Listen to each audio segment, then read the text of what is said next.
5:30. I will call this meeting to order. Heather, I will ask you to call the roll. Emily? Here. Tara? Here. Kelly? Here. Oh, Tara doesn't have a microphone? Or we just sharing? Oh, Paul? we'll pass away now. Sorry? Oh, you're good.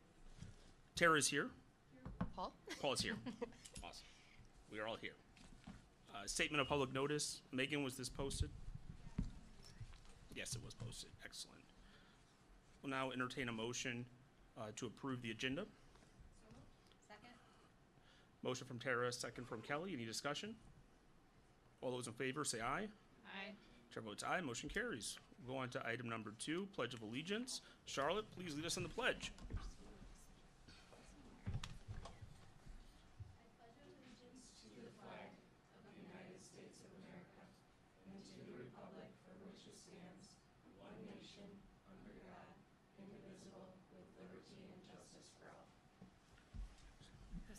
Toward the end. Okay, we will move on now to item, our board reorganization matters. We'll go to item 3A, election of clerk pro tem. Mike, can you just briefly walk us through what we're doing for 3A and 3B? Yeah, so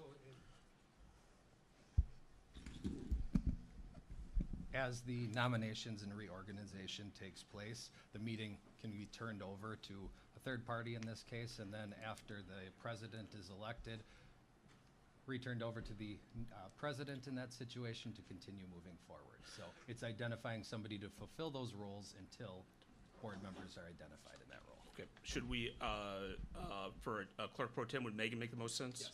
Okay, I will entertain a motion to elect Megan as the clerk pro tem. Motion from Kelly, second from Tara. All those in favor say aye. Aye. Chair votes aye, motion carries. Next, we'll do the election of the chair pro tem. I will entertain a motion to elect Mike, Dr. Jewett, the chair pro tem. Second. Tara motions, Kelly seconds. All those in favor say aye. Aye. Chair votes aye, motion carries. All Chair pro right. tem, it's yours. Thank you. So at this time, we'll start the election of officers here. So I will ask for a motion for the board president role.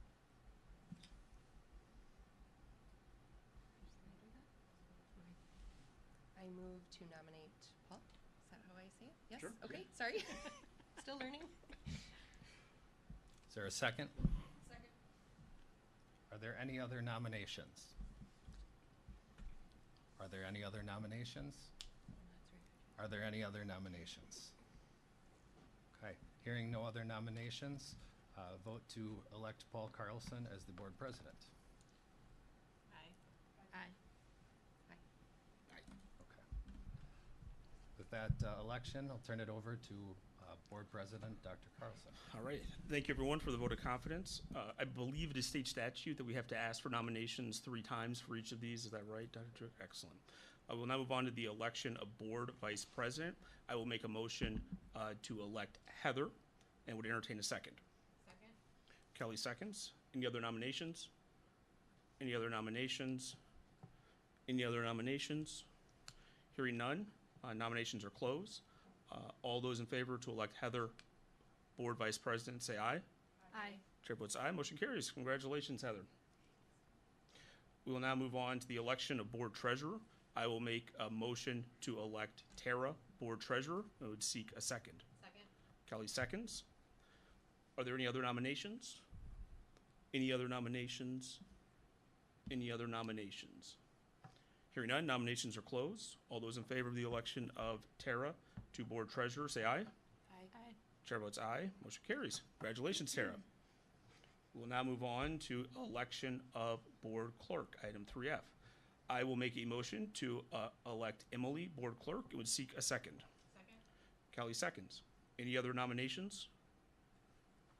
Any other nominations? Any other nominations? Hearing none, nominations are closed. We will now, all those in favor of electing Emily board clerk, say aye. Aye. Chair votes aye, motion carries. Congratulations, Emily. Excellent. We will now move on to item 3G, the appointment of CISA representative. That is currently me. Unless somebody else would like to serve that role, I will continue in that capacity. Okay, That requires no vote, just an appointment of the chair. Next, move on to our appointment of the WASB delegate. Through conversations with individual board members, I am willing to serve as the WASB delegate unless we have anyone else who's willing to do so. Nope. So chair appoints himself as the appointment of WASB delegate. Item 3I, we will set our monthly meeting date. I will propose that we meet at the same, the second Wednesday of the month at 5:30 p.m. so that we would maintain our current time. Any questions or comments on that from the group? Dr. Juke, does that require a vote? Okay, sure. So I entertain a motion to set the monthly meeting date as presented. So moved. Emily motions. Tara seconds. Any other discussion? All those in favor say aye. Aye. Chair votes aye, motion carries. We will now move on to item 3J, designation of depository, which is currently Summit Credit Union. I would entertain a motion to designate Summer Credit Union as our depository again. Is there a motion? So moved. Kelly motions. Tara seconds. Any discussion? Hearing none, all those in favor say aye. Aye. Chair votes aye, motion carries. Item 3K, designation of official newspaper. That is currently the Sheboygan Press. I would entertain a motion to continue with this Sheboygan Press as a designation of our official newspaper. So moved. Second? Kelly moves, Heather seconds. Any discussion? All those in favor say aye. Aye. Chair votes aye, motion carries. Final item for board reorganization, item 3L, designation of legal advisor. That is currently Atoli's Law.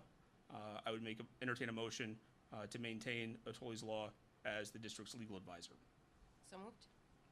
Motion by Heather, Second. second by Kelly. Any discussion? All those in favor say aye. Aye.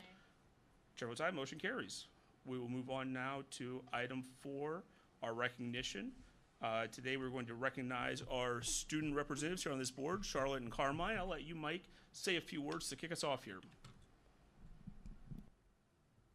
It's always bittersweet, exciting, and I'm excited for these two on their next opportunities, and appreciate their commitment and their dedication to both the board and serving in that role, but also seeing them in the classroom, on the field, on the court, those items too. It's been great to get to know you, watch you all go through your senior year. I'm proud of both of you, and I'm excited to have the formal recognition for you all tonight. Excellent. So if you want to join me up here at the podium, I have to read the resolution. And then we will get a picture.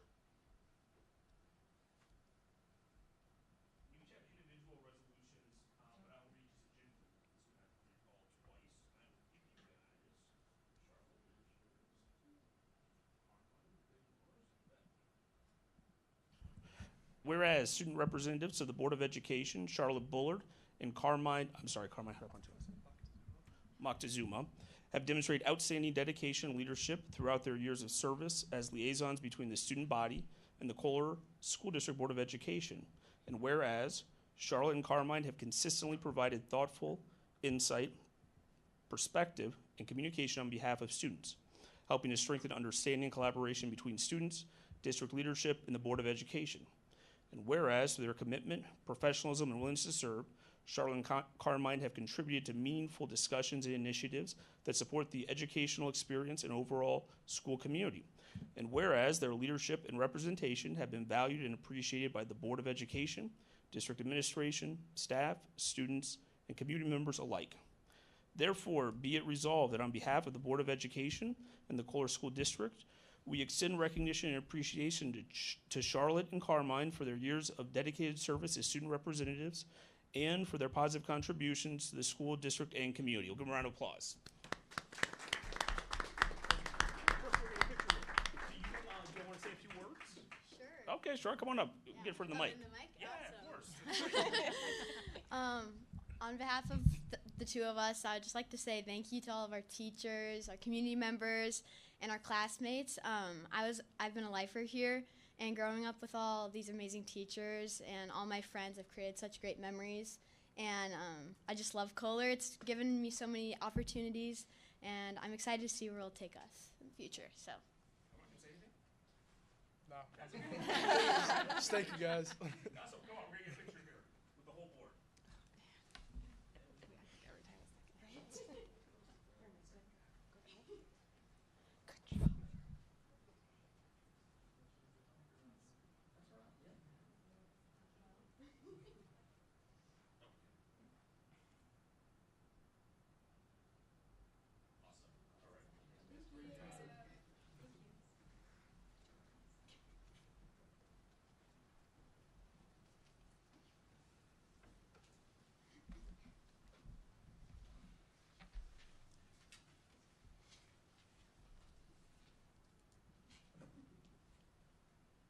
Okay. Thank you, Carmine and Charlotte. Appreciate it. We'll now move on to item 5A, public comment. I have 4 requests for public comment. Megan, is there anything else? Excellent. So this is the order I have them in. I will call them up. This board welcomes public comment. We strongly encourage folks that for operational matters, that those conversations begin with principals and the superintendent, since they manage the operations of the district, but we always welcome public comment. When I call you up, you'll come up to the podium, please. State your name, your home address, the agenda item you'd like to discuss, and once you start talking about 3 minutes, it'll be timed. And if you get to the 3-minute mark and you're still talking, I'll ask you to finish your sentence, and you can always email comments to the board as well. So with that, I will call up Paul Schnedler.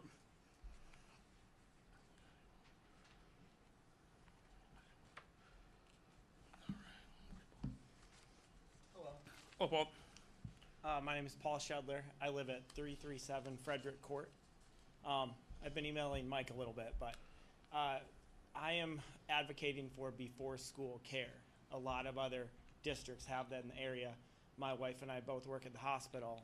We're about to send our first child to 4K this year, and that is something we're going to need for the next 8 to 10 years or something. So that would be awesome if we continue to work on that. I don't know where we're at with the next steps with that. Awesome. Okay, thank you, Paul. Thank you. I also should clarify from the beginning, the board receives public comment. We don't respond to it in the public meetings, but thank you, Paul, very much. I will now call up David Valdez.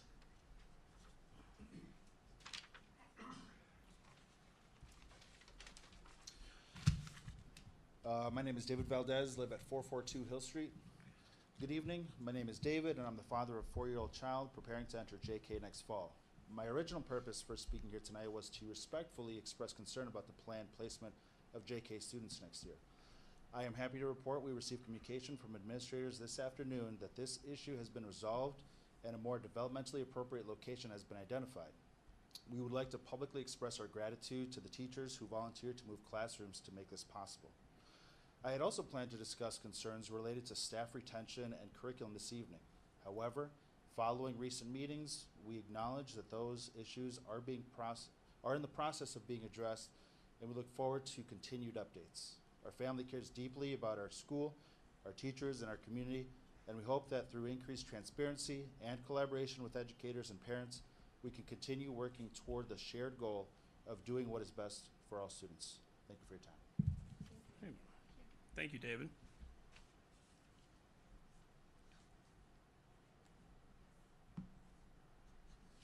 Okay. Next, we will call up John Winter. John?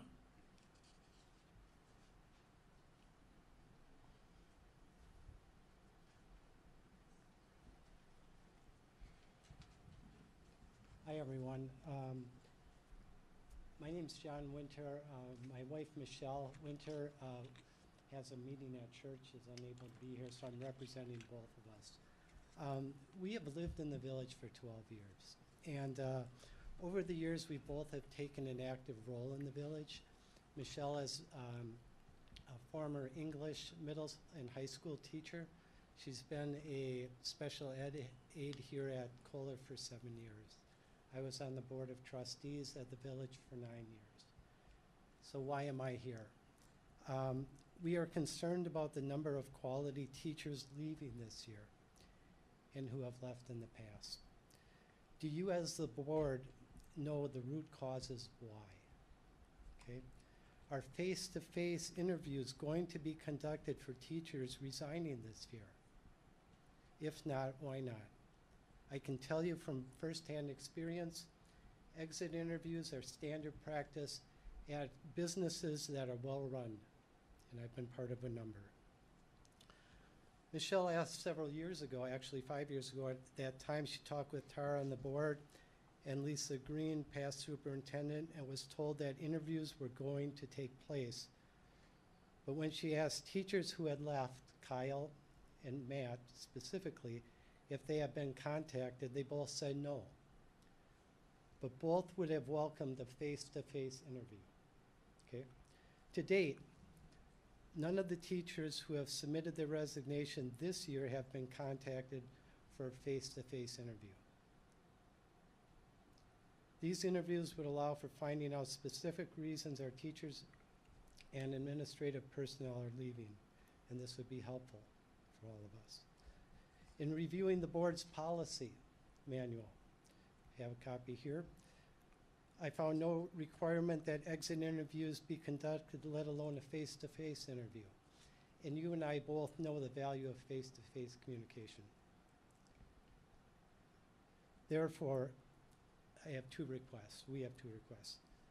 We're asking the board to require face-to-face exit interviews with teachers and administrative personnel who have submitted or will submit their resignation this year. That the interviews be conducted by 2 board members and HR before the school year ends. Consider adding a community member as well. And then second, to amend the staff resignation policy to require face-to-face exit interviews. And as I said, and specify who are they to be conducted by, and specify a timeline in which those interviews are to occur, and a report submitted to the board. I can tell you firsthand, a board member has a fiduciary responsibility to the community. John, sorry, we're at the 3 minutes. Can you finish your sentence? Last sentence. A board member has a fiduciary responsibility to the community he or she serves.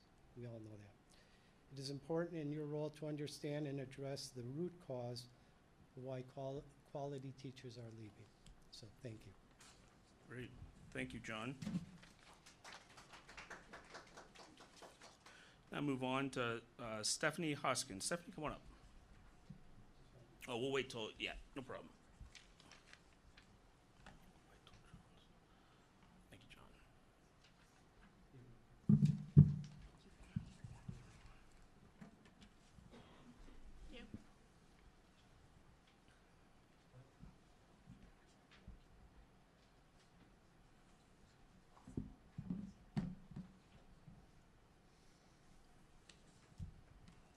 Start my timer. Hello, I'm Stephanie Hoskins. I live at 612 Pine Circle. We've lived in the village about 6 years now. So I will have my 3rd child going into Kohler JK this fall. David referenced some information in meetings that I didn't hear about. So I'm not updating my comments since I don't know what happened. But I will say this is the 4th year that JK has been a massive community discussion. And I understand, my career is finance. I have 3 degrees in finance. Like, I understand that you have to be, viable with the budget and fiscally responsible, and that it makes sense to expand JK. That being said, this is a long-term discussion. Again, the 4th year, the 4th different solution. There's clearly an ideal solution, and this is gonna come up every single year. And so the community wants, think of what is that solution, and how do we get that? And bond out on the new revenue. Like, you can build another classroom. Is that the solution? So we're all, this is my 3rd time presenting to a dozen different board members, 3 different principals, 2 different superintendents. It just seems to come up all the time. So I'm glad that there is a reasonable solution for this year. I don't have any more children, so hopefully I won't have to address the board again about JK. But also, there's a lot of concern about the curriculum the teacher turnover for sure. You know, play-based learning, all the evidence points to it. The state of Wisconsin is doubling recess time.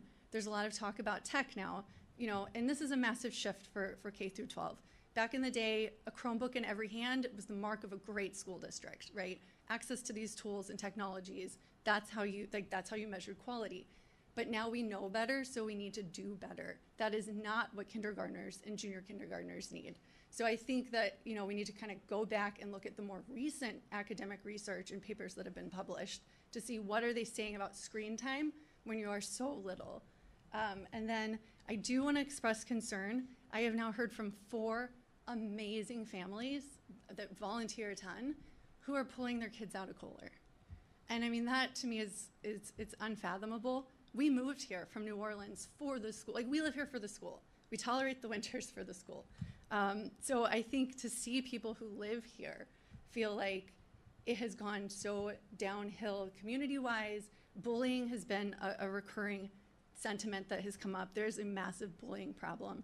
And so I really, like, I dread that because I don't want to sell my house and move again, but I also don't see like a shift in finding out why these families are fleeing and helping them out. And I know I have 2 seconds left. So I'm just gonna say I encourage y'all, my last sentence. Okay, great. Encourage more connection and communication with the community. I know similar districts of this size and quality have 7 board members just to get additional variety from the community on the board. And as PTO president, you know, I have not had the school reach out to utilize us as a liaison with the parents. And I remember when the referendum was passed, there were tons of committees, tons of community input, and now there are changes being made with ad hoc, ad hoc committees that were hand selected and closed. And so that is a huge difference. Thank you. Thank you, Stephanie, appreciate it. We'll now call up Courtney Mackey. Courtney, come on up.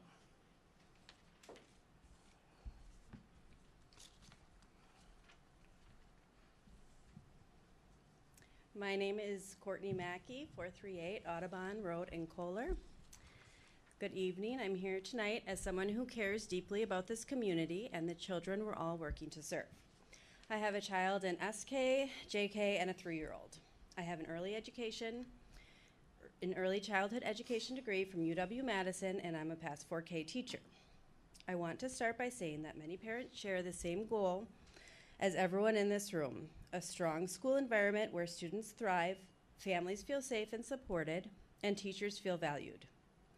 We are not opposed to growth or change. What we are asking for is transparency, proactive communication, and confidence that major decisions are being made collaboratively and with a strong grounding in early childhood development. I received an update a bit ago that the most immediate concern of the 3rd JK room has been reassigned to a more appropriate location, so thank you for that progress. Beyond the physical space, families also have broader questions about educational direction. Many hope the curriculum will remain play-based, as play and learning are indeed intertwined.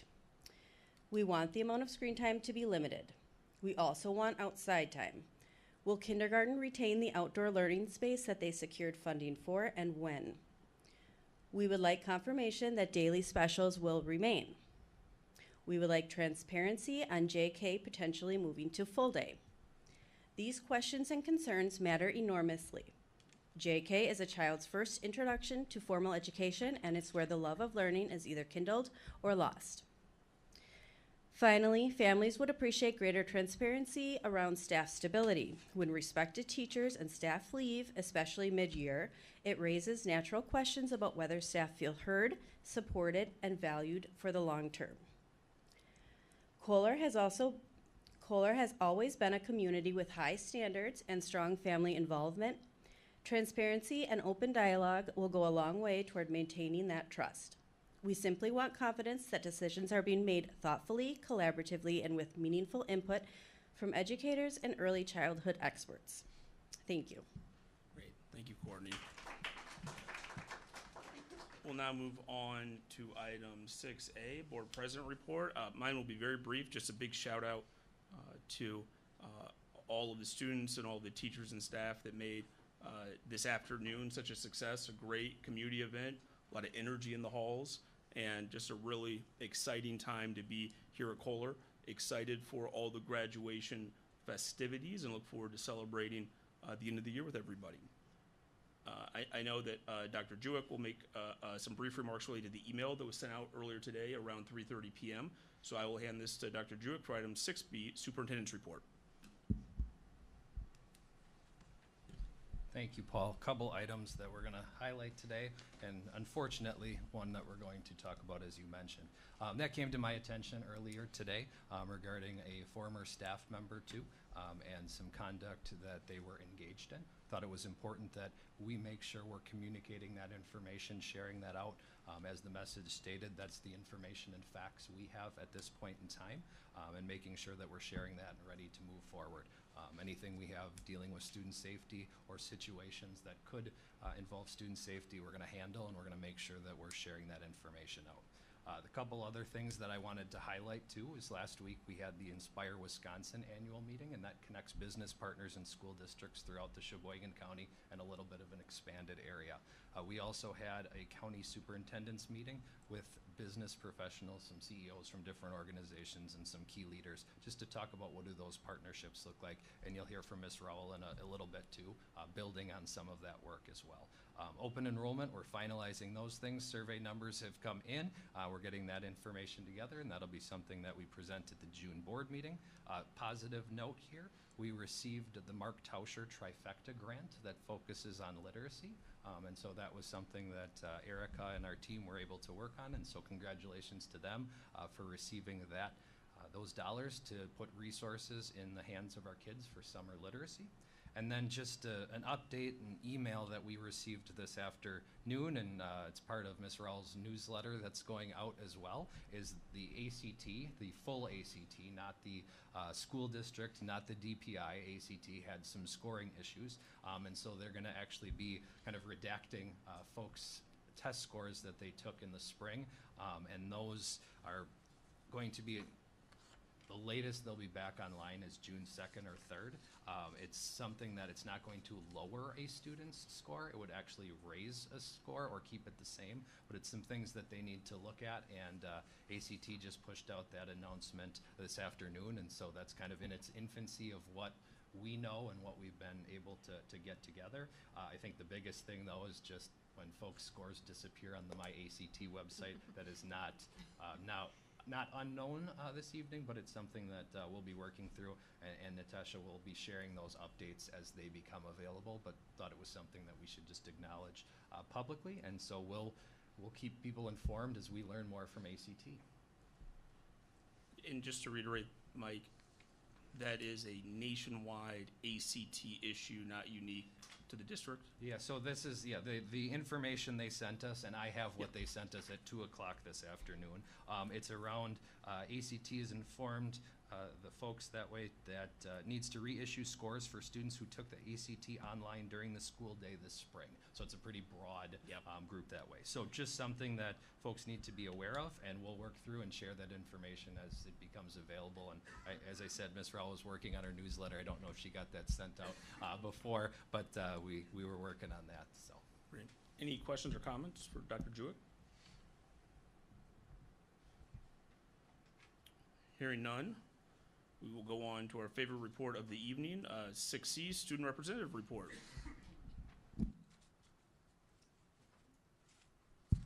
Okay, so starting off, we would like to give a huge thank you to all the teachers and staff members who have graciously given up their time to help proctor AP testing these past 2 weeks.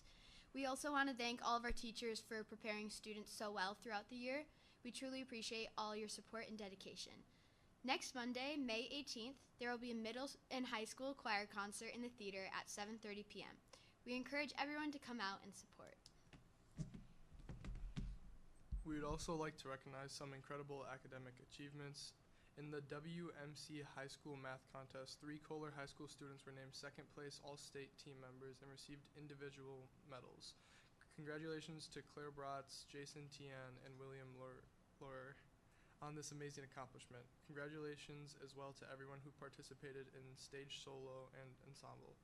Thank you for representing Kohler so well and showcasing all your hard work and talent. On May 2nd, the junior class hosted an amazing prom. Thank you again to all the parents, teachers, and juniors who gave up their time and effort to create such a memorable evening for everyone who attended. Following prom, NHS hosted a flower drive using bouquets from the dance and delivered them to Sheboygan's senior community along with uplifting notes. Thank you to everyone involved in spreading kindness throughout our community. We are also excited to announce the 26-27 Student Council Executive Board. Congratulations to President Zach Regeniter, Vice President Gwen Wickman, Secretary Maggie Baylor, and Communications Director Holly Justainer. We are excited to see all that you accomplish next year. We would also like to recognize some amazing athletic accomplishments. The golf team made Kohler golf history by setting a new team score record of 301, and boys tennis coach Bob Sassy achieved his 100th career win. Congratulations to everyone involved on these incredible milestones. Lastly, as seniors, we would like to take a moment to thank all of our teachers, staff members, classmates, and friends who have made our time at Kohler such a memorable experience. Kohler has truly been a wonderful community to grow up in, and we are so grateful for all the support and memories we have made along the way. Questions or comments for Charlotte or Cronin? So on behalf of the board, we appreciate how prepared you come for these board meetings with your updates. You represent the student body well, and we're going to miss both of you. Let's give them a round of applause.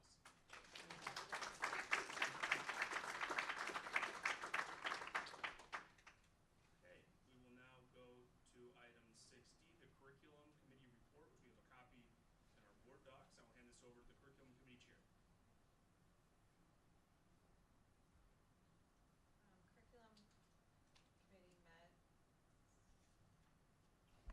met towards the end of April. We covered 5 main points, the first being curriculum mapping. Dr. Jewick and Nate and Natasha and their staff have put together a comprehensive mapping and adoption procedure. We did not adopt any curriculum at this meeting, so we look forward to using that whole process the next time. We also looked at the new data warehouse Next Path, which will be a great way for families and educators and students to see all of their tests, their standardized tests in one place. It will not replace Skyward, but it's just another tool for the district to use. We also talked about Act 20. The second grade piloted the UFly curriculum with great results. There will also be a summer intervention pilot that will comply with Act 20, which will be led by our reading interventionists. Gifted and talented, Andrea Walter did report on this, and it has been noted that we are under-identifying gifted and talented at this moment, but she is working with her team to make a comprehensive plan going forward and does plan on, she already has a list of students that she plans to test for the fall. Professional development has moved to more of a seminar model. There were also, elementary staff is working on letters training, and there was a partnership with CISA 7 to strengthen CTE and the business ed curriculum. Am I missing anything, Emily? Great, thank you for that report. Any questions or comments for either Kelly or Emily? Okay, thank you. Moving on to item 6E, Policy Committee Report. We have the report was provided beforehand in board docs, which we've all reviewed. I will hand this over to the Policy Committee Chair, Heather, provide an overview. Sure. One thing I just wanted to bring attention to the board was policy 1210, which was the board and district administrator relationship. Again, I think it's really nice being in the policy when we have those policies that come up to kind of just look at a deeper level as board members. It also highlighted that the policy states that individual board members who receive communication regarding matters within the purview of admin, including but not limited to personal concerns or student concerns, shall immediately refer concerns to district administrator. And I do feel like this is something I hear in the community of emailing the board, and then the board will send it to Mike or Natasha as well. And so that is in policy. If this concern relates to the district administrator, then those concerns are referred to the board president. The portion of that policy is why then when communities email the board, Paul will often delegate to Mike because that is dictated in policy. So I think that's just a nice reminder for kind of how those systems work. Most of those technical changes within 35.1, we were delegated to Mike. As a reminder, the technical changes are changes just revising grammatical issues, updating terminology. Act 42, as it pertained to the cell phone policy, was also reviewed to mandate that state language that was included. As a reminder, Act 42 is a law signed in October that requires school boards to adopt a policy that prohibits students from using devices while they're in class. It focuses on instructional time. I really appreciate Natasha being a thought partner at that table as well, just to hear about what that looked like in live time. We also noted that there is continued work on this at the state level, and so if anything changes to having it be a bell to bell, that the policy committee will have to come back to review that.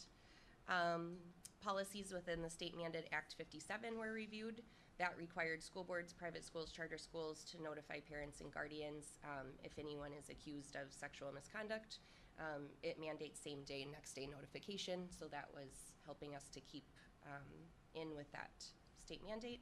And then we also discussed 5430, class rank. I was very thankful to have, well, we were very thankful to have Natasha, Courtney, and Mike, who have done an insane amount of back-end work on this and the policies that feed into the class rank. So I just want to extend that thank you to having those thought partners there with us, with Kelly and I. We are going to bring that back to policy committee because after reviewing the multiple policies that feed into that, there just was some more work that was going to be done. So thank you to everybody who's been involved on that as well. Did I miss anything? Was that okay? Anything? Okay. Any questions or comments for policy committee? Great, thank you for your work. We'll move on to item 6F, the finance committee report. I know that we're having a budget overview presentation later in the agenda, but anything to report out from the committee? We met, and this is what we discussed, so I don't think it pays for me to go over it when Melissa's going to go over it Great. again shortly. Thank you. Okay, thanks, Chair. Now move on to item 7, the consent agenda. I will entertain a motion to approve the consent agenda, which includes approval of April 8, 2026 board minutes, approval of invoices, approval of employment recommendations, approval of donations, and approval of Neola updates, parentheses 35.1 and Act 57 in parentheses. Is there a motion? So moved. Motion from Kelly, second from Tara. I think what we will do, any discussion? Given that we are approving Neola updates, let's go ahead and do a roll call vote for this consent agenda. I'm sorry, Emily, will you call the roll? Ooh. Heather. Here? Oh, no. Yeah, Aye. Sorry. Paul. Aye. Kelly. Aye. Tara. Aye. Aye. Motion carries. Before we move on, Dr. Jewett, is there anything you would like to say regarding the consent agenda that was just approved? Yeah, a couple of things that I would like to add. I'm excited to welcome a few new staff members, and some of them might be familiar names from either the hallways right now or out in the community. So first, Rachel Balistreri is going to be our new choir teacher.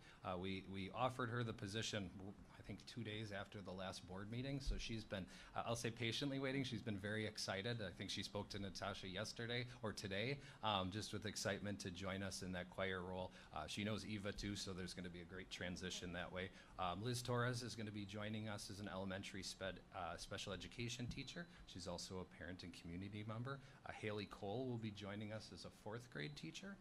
So excited for Haley to step into that role. And then Sarah Smith is going to be jumping into one of our JK part-time roles. So I'm excited for those folks to be joining us, and then also want to make sure that we thank the Kohler School Foundation and an anonymous donor. School Foundation, then an anonymous donor, for supporting HOSA the school foundation for supporting middle school, high school science, elementary STEAM, middle school, high school business, elementary art, a number of different areas. And so we're excited to see those things in action. I know some of those items have arrived already and have been implemented in either the STEAM classroom or the elementary art classroom. Our business teachers are going through all their designs to get everything ordered that way, and we're excited to see those things come in and be put to use. Great. Yeah, welcome to the new folks, and a big thank you to all of our community members for their generous support. Okay, we'll move on to item 8A, Board Learning Series, College and Career Readiness. Is this going to be Natasha, Dr. Joy? I will kick it off, and then excellent. Natasha will join us on this journey here.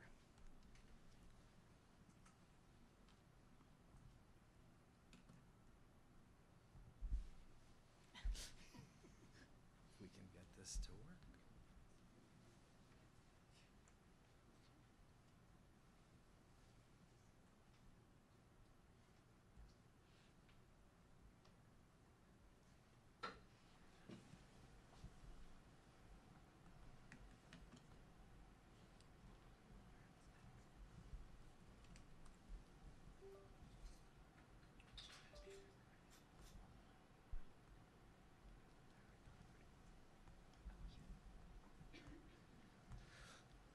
All right, so we'll jump in a little bit. As mentioned, Natasha and I will be talking about college and career readiness and some of the programs and partnerships. As I mentioned earlier, was able to join the Inspire Wisconsin annual meeting and connect with some different business professionals through how can we partner together, what skills that our folks are looking for, and just how do we make sure that our students are prepared for the next chapter in their journey. So these are some good learning experiences that have taken place, but also some great networking that builds onto these business partnerships. So not dissimilar to some of the conversations we have in the linkage. That work is taking place in the district and through our roles as well as we develop these partnerships. So wanted to make sure we highlighted that, and Natasha's going to jump into some of the other programs and partnerships we have throughout. And there's a couple ancillary slides too that you all have access to that will outline a number of different partnerships that we have. So with that said, Natasha, I'll toss it to you.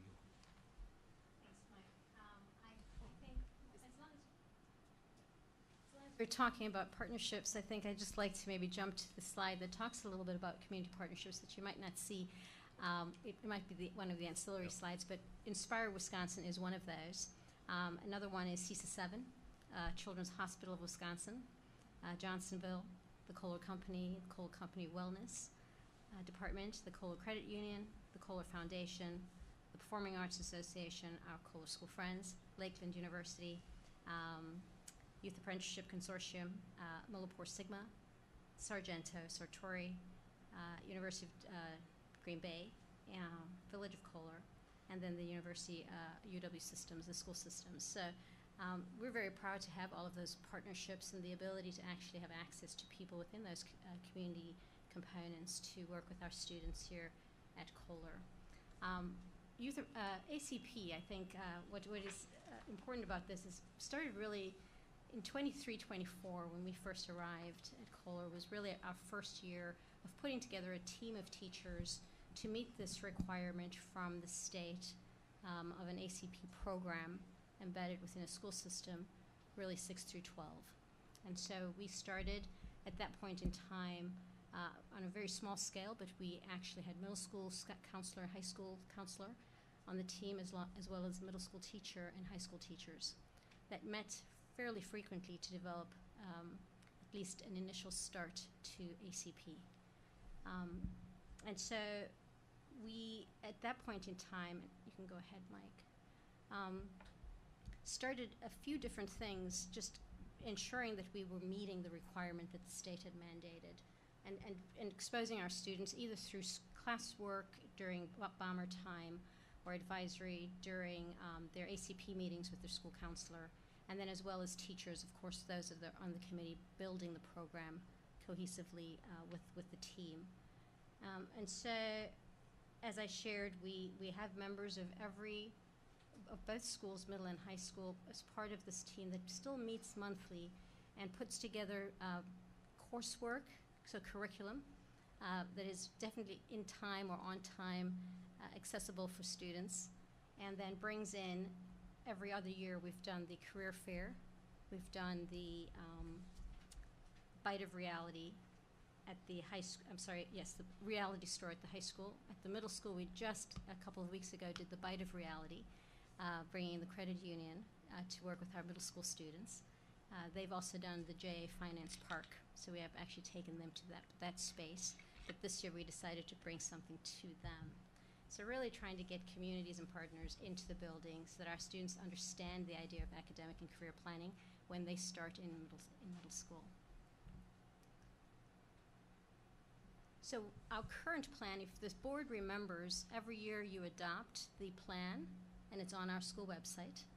You adopted it this past school year in November, and every year we'll bring it to the board for you to adopt the plan as we move forward. We've got two big goals, and both of those target implementation dates are for next year. So the first is to develop a comprehensive ACP scope and sequence, ideally K through 12 for students on their K through 12 journey. Our goal obviously is for implementation in the 26-27 year. And then the second goal that we have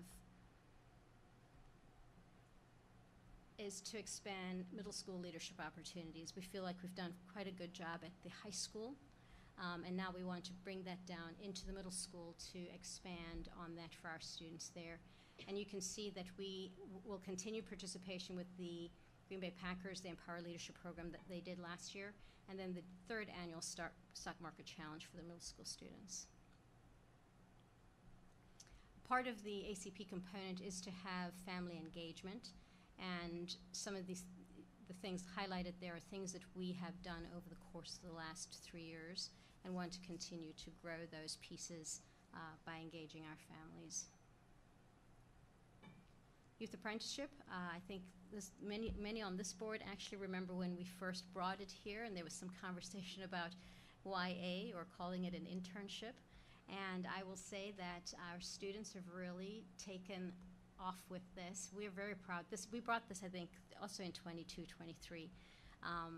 If you look at the data at the bottom, 6 of our students will successfully actually complete that program this year. 17 students are interested in participating next school year.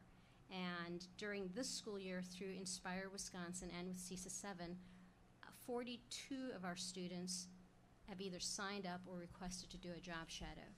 We don't actually get confirmation of who goes, but we do know that our students have access to those spaces. And so that is with Inspire and with CISA. So we're really excited about that. And you see monthly they'll highlight certain students, and we've had the pleasure of having 2 of our kids in the CISA newsletter. Thank you, Natasha. And then this is just building on, these are items that we're going to continue to explore. We talked a little bit in the linkage with Anne from Sargento. She brought up her serving on the DPI portrait of a graduate work. And so that's going on for the state of shaping what does that look like. This has again been part of our strategic planning discussions too, of shaping that. What does that look like for graduates leaving? We heard a lot of different words in both the Inspire activity that I attended, in our linkage. Natasha has been a part of those conversations and that work as well, identifying what are those characteristics that we need to make sure our students are leaving Kohler School District with, and how do we make sure we're assessing and building on those throughout the K-12 experience. So those are things that are going to continue to be on the horizon, but we wanted to just showcase some of the work that's taking place right now and going on, and especially building on the conversation we had last month. Fantastic. Great work. Do we have any comments or questions? What opportunities for kids here at Kohler? I do have a quick question for Natasha. The 2 goals look great. I just had a question about the first one. Being that the target implementation is next year, will we see the scope and sequence framework at some point between now and next year? So yes, you will. So as soon as, it might not be starting the school year, it might be midway through the school year, but ready for the following implementation. So yes, you will see it prior to it being made available to everybody else. Sounds good. Thank you. Natasha? Great stuff. Sure. Move on to item 8B, the 2026-2027 budget overview. We've all had a copy of this presentation, board docs, for some time, and we had a presentation, preliminary presentation last month. So are you gonna kick us off here, Yep. Dr. Jewett? I will. So anytime we talk about budgeting and the preliminary budget, there's a lot of variables that are unknown. So it would behoove us to make sure we build a budget that's very conservative in principle, and we adjust. If you're not familiar, and you'll touch on this in a slide in the future, but some discussions and negotiations took place at the state level that have financial impacts. Well, until those things are signed into law, we're not going to account for those types of dollars, just because there's a lot with politics. We need to make sure what's going through. So as we build this, we're going to keep you updated throughout this process. We're finalizing a number of items, and that will continue to drive that forward. So then next month, when we have an ask for an approval, you'll have the information of this is what we've worked through in the process. So just setting that context, again, budgets are usually just a working document too that outline our revenues and expenditures, and that's going to continue throughout. And when we don't have finalized funds until October, it's a little bit of a challenge to start building these things. So just a quote that I wanted to share with you all too as we get started this way, and then I'm going to turn this over to Melissa. Thank you. So these are the topics we'll be discussing tonight, just reminding everyone what funds we have, going over mainly Fund 10 and Fund 27 with the revenues and expenditures, the assumptions that we're assuming, and then how that all plays into our fund balance. Here are all the thank you. Here are all the funds that we have in the district, and kind of just going over them. They're all very much their own units, and they operate independently. The general fund is where we'll be focusing, because that's most of our revenues and expenditures for our general operations, and then we'll also focus on special ed because that is an extension of those operations. So for our revenue assumptions for this coming school year, we will be assuming a $325 per pupil increase in our revenue limit, which is passed into law right now. We are assuming a 3-year membership average, which has been very similar to our recent history with our membership average. We are assuming steady open enrollment, and the biennium does have that per pupil amount increasing next year with an estimate at $11,030. The per pupil aid, which is outside of the revenue limit, will stay at $742 per pupil. There is a reduction in the mental health grant. It was funded much higher in the first year of the biennium, and then it drops off a little bit, and then it'll stay at that moving forward. We are assuming a flat IDA grant allocation and 40% categorical aid. And just kind of to talk and echo on Mike, that's kind of the piece that was talked about at the legislative level. That could go up, and until it's written into law, then we can adjust those figures moving forward. And part of that discussion also is coming in general aid, which will affect what portion of our revenue limit will be bared by taxes versus general aid. It won't increase our spendable money in any way, shape, or form. It just determines where those funds are coming from. Just a brief overview of where funds come from for General 10. Majority come from our local revenues, and that's the revenue limit. Property taxes are 48%, student fees and interest and donations. 300 is open enrollment in, so the money received from other districts. 500 is our very small amount for federal aid for our Carl's Perkins grant. And then 600 is where all of that state funding comes in. 700 is some more federal money for Title II and Medicare for prior year. And our source 900 are refunds and workers' comp dividend if we are fortunate enough to receive that. As you can see, the majority is local, followed by our open enrollment in. We do have a larger percentage, about 30% or a little bit over, of open enrollment students, and then 600 from state aid following in there at about 12%. For our special education funding, the biggest source is actually an expenditure from our Fund 10. So we supplement about 53% from our Fund 10 expenditures, and then 300 is where we have our 6603 agreement for our OT personnel. 600 is our categorical aid, which is that number that could fluctuate with the new law that might be passed, and 700 is our IDE grant, which is federal funding. For Fund 10 and Fund 27 assumptions on expenditures, We are assuming the teacher compensation model that was recently passed, so we are assuming that in our expenditures. We're assuming a CPI increase for non-teaching positions. Our original health renewal actually came in at 75%. We were able to get it down to 29.55, so that is what we are using in our model. We have a flat rate hold for dental through 2027, so that is 0% for this year. A 5% utility increase, 3% for transportation, because that is our current contract, and then a 10% on insurance coverages for the district. So here's how our money is spent out. The majority of our funds go to our staff, as we are a forward-facing entity, and then those benefits that coincide with those positions also come in, and that's over 70% of our budget are those salaries and wages and benefits for our staff. The next biggest pie is purchase services. This is where we actually put the expenditures for private vouchers, open enrollment out for the students that enroll out, transportation, which we're required to do per state law, utilities, outsourced services, and then things such as telephone, internet, and things of that nature. Capital or non-capital objects are day-to-day supplies. Anything that is not capitalized that we use to help educate our students comes in just short of 6%. Our transfer out is money that goes to Fund 27, which we kind of talked about previously for Fund 27 revenue. And that comes in about 5%, so the majority of that actually will go to salaries and benefits, which I'll show you.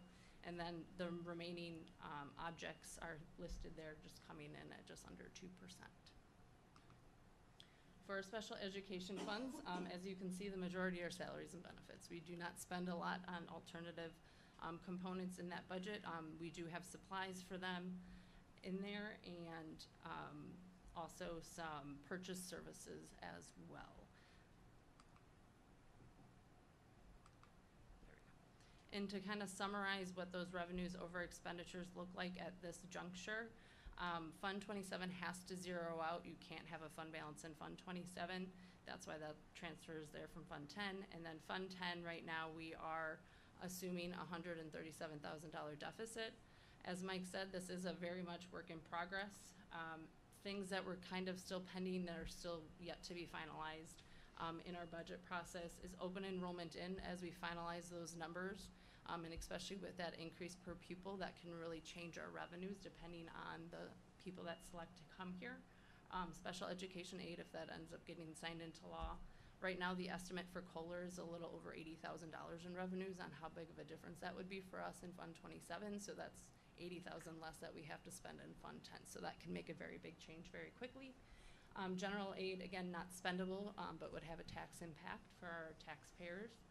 Our expenditures that we're still finalizing is our health insurance with employee elections. That's coming up, and just depending on how those elections turn out, that can change our expenditures. New hire salaries and benefit elections, I assume family benefits for all of our new hires until we know. So depending on how those come in and how final salary negotiations go as well, that can change. And then open enrollment out, kind of that open enrollment piece if we have more students that leave or decide to stay. Here are the next steps that we'll be following to kind of go through this budget process again. May and June, which we're in right now, we'll continue updating as we get more final information, and as we learn new data, we'll update our budget accordingly. In June, we'll present the preliminary budget for approval. July 1 is when the general aid estimate comes out. I'll be interested in that one this year with the recent law and how that affects that projection. August, we will review any preliminary budget updates that we have at that time. In September, we have our third Friday membership count, and then we'll have our annual meeting and budget hearing. The final certification actually for our revenues doesn't come until October 15th. And after that is released, we will have a board meeting to adopt the original budget and the tax levy. Questions? I don't have a question, just a thank you. I think this was a really great, succinct overview of revenue and expenditure assumptions that's easy to understand, so thank you. Okay.